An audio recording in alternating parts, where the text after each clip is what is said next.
You have a dream. Maybe it's starting a business, writing a book, finally getting in shape, learning a language you've been about to start for 3 years. And every few weeks you think about it, you feel genuinely excited, and then you do absolutely nothing. Days pass, then months, and somewhere along the way you start to wonder if maybe you're just lazy or you just don't want it badly enough. But here's the thing, it's not laziness. There's a specific neurological loop happening inside your brain that is designed to stop you. And once you understand it, the whole pattern starts to make a lot more sense. And more importantly, it becomes something you can actually fix. Let's get into it. The real reason you don't start.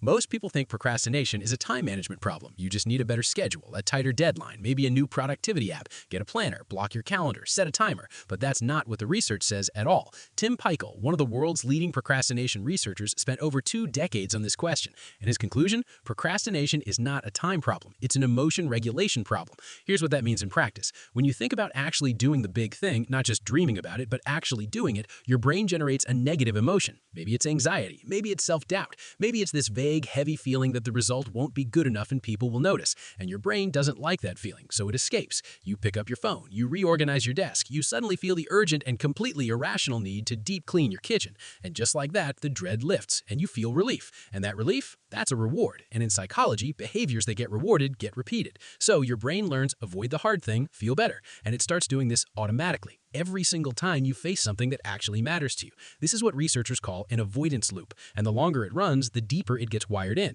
What's actually happening in your brain? There are 2 systems competing every time you sit down to work on something meaningful. The first is your amygdala, your brain's threat detection system. When a task feels overwhelming or high stakes, your amygdala doesn't distinguish between a scary project and a predator in the wild. It fires the same signal. Danger, run. This is not a metaphor. Your nervous system responds to a blank Google Doc essentially the same way it responds to physical threat. And the second is a region called the dorsal anterior cingulate cortex, the part of your brain that actually gets you to do things. Its job is to receive that fear signal, override it when necessary, and push you forward anyway. When you procrastinate, the amygdala wins. Neuroscientists call this an amygdala hijack. Your emotional brain overrides your rational brain and you flee, not from a lion, from an unfinished draft. And here's what makes it worse over time. Every single time you go through that loop, feel dread, avoid, feel relief, you physically strengthen the neural pathway for avoidance. You are literally training your brain to procrastinate faster and more automatically. The avoidance circuit gets sharper, the discipline muscle weakens from disuse, and before long, avoidance isn't something you choose, it just happens.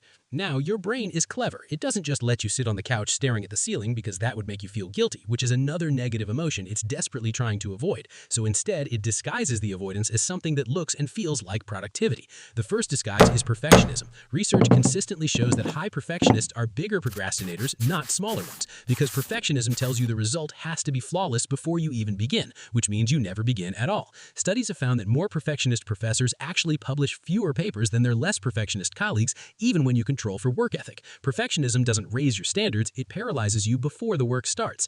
The second disguise is what researchers call productive procrastination, and this one gets almost everyone. You're not doing nothing, you're busy, you're researching, you're outlining, you're reorganizing your workspace for peak efficiency. You're watching videos on how to be more productive instead of doing the actual thing you need to do. Pychyl calls this short-term mood repair. Your brain swaps the scary, high-stakes task for something that still feels like progress but carries zero risk of failure or judgment. Instead of writing the business plan, you spend 4 hours reading about successful entrepreneurs. Instead of applying for the job, you redesign your resume for the 5th time. You feel like you're moving, you're not. And underneath all of it sits the same uncomfortable truth. You're not avoiding the task, you're avoiding the way you think the task is going to make you feel. And your brain is almost always catastrophically wrong. Pycyl's research showed this clearly. When students were finally forced to start, not one of them said they were glad they waited. Every single one wished they had started sooner. Every single one said the task wasn't nearly as bad as they had imagined. The fix. Pycyl's answer, after 20 years of research, is almost annoyingly simple. You just have to start. Not finish, not perform well, not produce anything worth showing anyone. Just start for 5 to 10 minutes without thinking about the outcome at all. Step 1. When you feel the pull toward avoidance, stop and name the emotion. Actually say it out loud if you have to. I'm feeling anxious. I'm afraid this won't be good enough. That single act of naming an emotion is enough to shift control from your amygdala back to your rational brain. It sounds small. The neuroscience says it works. Step 2. Make the task stupidly small. Don't write the chapter tonight, just open the document. Don't do the full workout, just put on your shoes and walk outside. The goal is not to perform. The goal is simply to break the loop, because the dread of starting is almost always worse than the task itself. The version of the work that lives in your head, the terrifying, judgment-laden, never good enough version, does not exist in reality. The only way to find out is to begin.